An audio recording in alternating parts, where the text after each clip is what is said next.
Sveiki, klajūnai.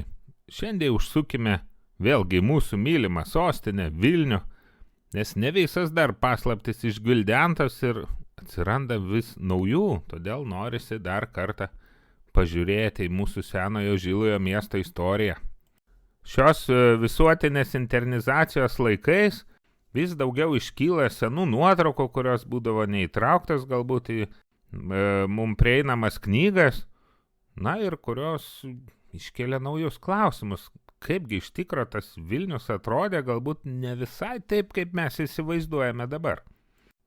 Todėl šiandien ir kviečiu pasinagrinėti Vilnių keliais tokiais aspektais. Visų pirma, pasikelkime keletą senesnių nuotraukų, pasižiūrėkime, kas buvo tada kažkada ir ką matome nuėję dabar. Ir dar vienas įdomus niuansas, kad yra vietų, kurios kelia labai daug paslapčių, bet apie jas jokių nuotraukų bent jau man iš vis nepavyksta rasti, galbūt jūs man galėsite padėti. Vilniaus kaip miesto istorija yra neatsiejama nuo upių. Būtent upės maitino, upės buvo keliai, upės buvo gynybinės miesto sistemos, todėl nenuostabu, kad ir pats miestas būtent plėtėsi nuo dviejų upių santakos. Ir kur kitur, jeigu ne Neries pakrantėje, mums ir reikėtų ieškoti kažkokių senų artefaktų ir paslapčių. Į rankas štai ir pakliuvo viena tokia senovinė nuotrauka, kur matome du atsipalaidavusius kariškius, vaikščiančius Neries promenadą. Pagal uniformas galėčiau spėti, kad pati nuotrauka daryta galbūt Pirmo pasaulinio karo pradžioje, o galbūt dar ir prieš jį.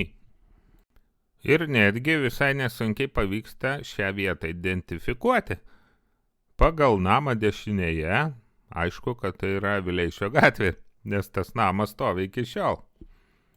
Atrodytų, na kokios čia gali būti paslaptis, bet nueikime kartu į tą vietą ir pamatysime, kad kažkas čia ne taip. Pažiūrėkime atidžiau į nuotrauką.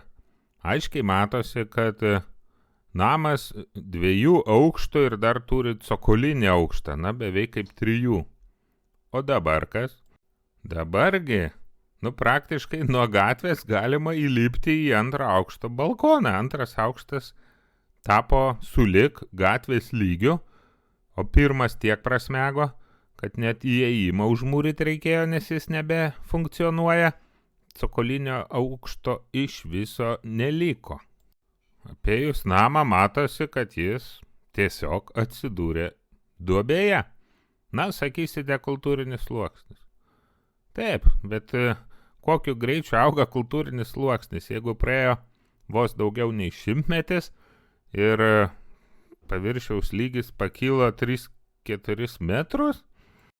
Per tą laiką kažkas nutiko ir pačiai Neries upiai, nes matome, kad kareivukai vaikšto palei medžių alėją, tų senų medžių dar yra šiek tiek išlikę ir jie stovi ant aukšto skardžio, stataus, o nuotraukoje jie visiškai pakrantėje palei vandenuką savo vaikštinėja. Tai kas čia iš tiesų nutiko, nesuprantu, ar upės lygis taip drastiškai nuslūgo per keliasdešimt metų, ar krantas iškylo kaip kokie Himalajai. Pati Vileišio gatvė, žiūrėkit, atsiremia į namus ir tvoras. Ten nėra gatvės, nėra vietos, tai gatvėj. Kažkas išgriovė visus namus. Daug klausimų. Viena nuotrauka nepadės to atsakyti. Pabandykime paieškoti kokią nors dar senesnę nuotrauką, gal 19 amžiaus, kaip galėjo atrodyti tas mūsų Neries šlaitas. Ir tokių senovinių 19 amžiaus nuotraukų yra ne viena ir ne 2, bet visose matome tokį patį vaizdą. Visas šlaitas nusėtas nameliais iki pat vandens, iki pat pakrantės. Jokios vietos jokiai gatvei nutiesti nėra, nes šlaitas tolygus. Maža to, labai keistas reliefinės formos, kažkokie tilteliai, kažkokie funikulieriai, nesuprasi. Kur tada dingo visi tie pastatai? Vileišio gatvė yra netokia jau trumpa, kelių kilometrų ilgio. Tai kažkas turėjo kažkokios titaninės jėgos nugriauti visus pastatus, o paskui performuoti reljefą, iškasti šlaitą, padaryti plynaukštę. Čia 100 000 kubinių metrų, čia net šiais laikais užsimti miestai būtų milžiniškas iššūkis. Galbūt sovietai su savo gigantomaniškais užmojais galėjo čia kažką daryti, bet irgi ne, kitos nuotraukos paneigė ir šią versiją. Nes pažiūrėkite, turime nuotrauką čia nacių okupacijos laikų kokių 43 metų ir jau matom, kad vientiso šlaito nebėra, o didžiulė lyguma tik ties gatvė ir statyk daugiabučius. Dar daugiau alyvos į ugnį įpila lenkmečio nuotraukos. Būtent tarpukariu ir vyko tikriausiai visos tos terraformacijos. Pažiūrėkite, kas vyksta, nutiesti geležinkeliai gruntui vežti, darbuotojai su vagonėtėmis dirba, kažką lygina, pila ir panašiai. Sakysite, naują gatvę tiesia. Taip, bet į kur jie tiesia? Antakalnis tai buvo tuo metu priemestis, toks vilų priemestis. Tai nėra kažkokių objektų strateginių ir kad griauti visą rajoną ir perkasti visą šlaitą. Čia tiesiog titaniškas darbas.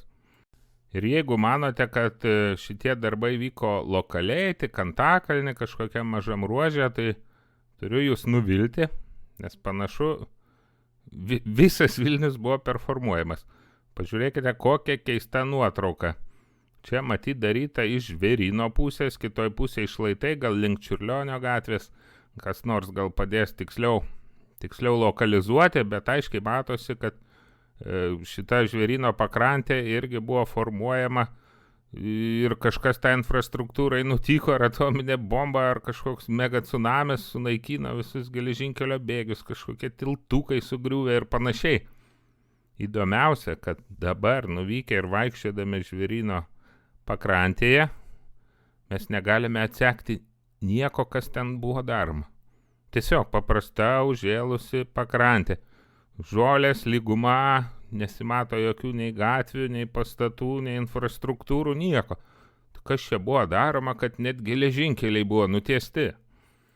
Pagalvojus, kas galėjo jungti Antakalnį ir Žvėryną tarpukario, tokia mintis dar išplaukė, kad ogi karinė infrastruktūra, nes Vilnius kaip rytinė tvirtovė buvo planuojamas tokiu gynybiniu žiedu, apjuosti niekada tas projektas iki galo nebuvo įgyvendintas, bet žinom išlikusius ir bunkerius, ir Šilo gatvė, ir Šeškinės kalvose, ir tam pačiam Vingio parke, Burbiškėse, tai yra Vilkpėdėj, ir jungė juos siaurukas geležinkelis. Ką matom šitos bėgius krantinėse, jie tiesiogiai kaip ir nesusiję, bet galbūt tai buvo platesnio kokio plano užmojo dalis, vėliau kažkaip tą logistiką sujungti, kažkam daryti. O dabar šiek tiek atsitraukėme nuo upės, bet netoli, į mum gerai pažįstamą katedros aikštę, nes 1931 metais ir čia tyvuliavo Neries vanduo, tai toli, kaip sakoma, ir nenuvykome. Bet dar anksčiau, XIX amžiaus pabaigoje, čia stovėjo paminklas. Nuotraukas, tikiu, visi matė, Jekaterinos II, abiejų tautų respublikos laidotojos. Ir kuomgi įdomus tas paminklas? Tiesą sakant, dėl dviejų priežasčių. Viena tai, kad buvo vienas iš 3 Vilniaus carinių paminklų, kuriuos taip dabar atsimenu, tai būtent Jekaterinos, tada Muravjovo dabartinės prezidentūros arba Daukanto aikštėj, ir galiausiai Puškino biustas. Ir viskas? O kokios buvo skulptūros abiejų tautų respublikos laikais? Kur Lietuvoje buvo kokia skulptūra, kas nors žinot? Kaip čia yra, senovės graikai darė skulptūras, romėnai darė, renesanso mąstytojai darė, naujųjų amžiaus laikų darė, o lietuviai nedarė, atsilikę tokie buvo, ne? Bet galėdavo pasikviesti Rubensą, kad ten vazų portretas nutapytų, o skulptūros ne vienos nesuorganizavo. Tik bažnyčiose kažkokios antkapinės plokštės ir angeliukai. Na, labai įdomi mada būta, bet šiandien ne apie tai. Ne pats Jekaterinos paminklas mums įdomus, o jo statyba, nes išlikusių yra nuotraukų būtent iš jo statybos. Štai viena tokių nuotraukų ir kągi mes matom? Matom, kad po žeme kažkoks mauzolėjus, laidojimo rūsys, patalpa slapta kažkokia, išbetonuota, apkrauta rieduliais visokiais. Na, nesu didelis paminklų ekspertas, kaip jie statomi, bet sunkiai įsivaizduoju, kad būtent taip. Ir apskritai katedros aikštėje visko čia būta. Prieš kažkiek irgi metų, kai buvo atidengta, nuimta šalygatvė danga ir kasinėjimai, ten visokie irgi rūsiai ir panašiai, vėl viskas užberta. Kažkaip nelabai apie tai mums pasakoja, o kas va šitame? Šitoj patalpoj kas buvo, kas nors papasakoja, atkasė? O gal čia visai ne statybos paminklo elementas, galbūt ruošiant vietą paminklui buvo atkasta kažkas iš dar seniau, tik neaišku kas? Apskritai įvairių statybų metu atrandami įvairūs keisti dalykai, bet jiegi labai greitai sunaikinami arba užpilami, net nespėjus plačiai visuomeniai suprast, kas ten buvo. Kad ir tiesiant pietinį Vilniaus aplinkelį, visokios vaikščiojo nuotraukos, va čia iš interneto platybių keletas, kad tiesiant kelią, rausiant visokios tuneliai kažkokias, pralaidas kažkokias, tai ten visur būtų infrastruktūros, ar to pačio gynybinio žiedo Lenkijos, ar dar senesnis. Arba keistos nuotraukos iš statybų kolektorių Vilniaus irgi 19 amžiaus. Kam čia jo statė? Į nutekomuosius turėjo valymo įrenginius, kad surinkinėjo. Sakoma, buvo Vilniaus katedra kaip sala ir tik prie caro šitą Šventaragio ir Vrublevskio gatvėje, kur buvusi vaga, tai ją užpylė. Ir ką, sudėjo į šitą vamzdį matoma? Jūs norit pasakyti, čia upė sudėjo į šitą vamzdelį, o kol dėjo vamzdelį, kur upė dingo? Nestokojama ir tokių praktiškai apokaliptinių vaizdų, vėlgi iš to pačio 19 amžiaus nuotraukose mums bylojama, kad čia griaunama, pavyzdžiui, Pranciškonų varpinė šalia Trakų gatvės, taip pat Rūdininkų skvere, ar kur dabar buvusi ten Juozapo sužadėtinio bažnyčia. Pasižiūri, griaunama ir griaunama, bet jeigu atidžiau užlaikai žvilgsnį, tai nieko čia panašausi, kad tai yra planingas griovimas, kur visi pastoliai, kur žmonės, kur įrankiai. Tai ką čia, matom kažkokį kaip po bombos sprogimo, viskas sugriuvę. Ar taip ir griaunama, prieina su plaktuku iš apačios, padaužo, kol užsiverčia ant savęs visą sieną. Ir galų gale jau atrodo bažnyčios likus tik tai viena dalelė, dar kryžiai net nenuimti. Manote, jau su šių laikų statybom viskas aišku be klausimų? Ne velnio. Štai nuotrauka aišku labai neryški, nes nežinau šaltinio. Čia aiškiai matosi Žirmūnų tilto statyba. Statyba ir statyba, privežė statybinių medžiagų, akmenų ir tiek. Bet pasižiūrėkite atidžiai, netgi tokios kokybės. Nuotraukai matoma, iš ko tiltas statomas. Tai yra iš antkapių, kažkokių kolonų ir panašiai. Bent jau antkapių formas tai tikrai lengva įžiūrėti. Kad ir mūsų fotografijos grandų, visai palyginus nesenas nuotraukas peržiūrint, daug įdomių dalykų galima įžvelgti. Kad ir žymioji Antano Sutkaus nuotrauka, dalytė. Visi kreipia dėmesį į mergaitę mažą.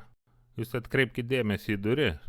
Tikrai pastatas čia nėra koks viduramžių laikų, jis palyginus nesenas. Ir tai jau prasmegęs tiek, kad jau tuoj durys bus prarytos žemės. Štai dar viena idiliška giminės nuotrauka irgi iš interneto platybių. Atrodytų, gražu, žmonės eina pasivaikščioti, gausiai šeima. Įsižvelkime, kas fone. Matome jau pastatytus Antakalnio gimdymo namus.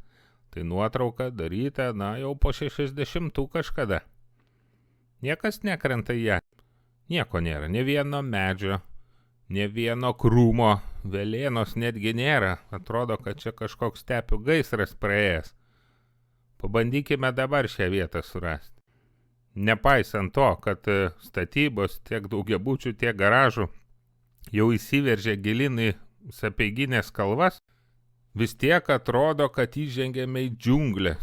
Tikras džiunglės, nors prieš keliasdešimt metų tai buvo tuštuma iki horizonto. Kaip taip gali būti? Kaip tai? Visi buvo išnykę miškai? Pažiūrėkime kituose rajonuose. Štai vaizdas nuo Kalnų parko. Tai matome tik vieną miško lopinėlį link Petro Povilo bažnyčios, tai jau matyt privati kažkokia didiko galbūt sklypas pats pasisodinęs. Arba va, užupio nuotrauka. Irgi plėki smėlynai, švis jokios augmenijos. Galbūt sakysite, kad sukūreno. Taip, tiesiog šildėsi žiemą ir sukūreno.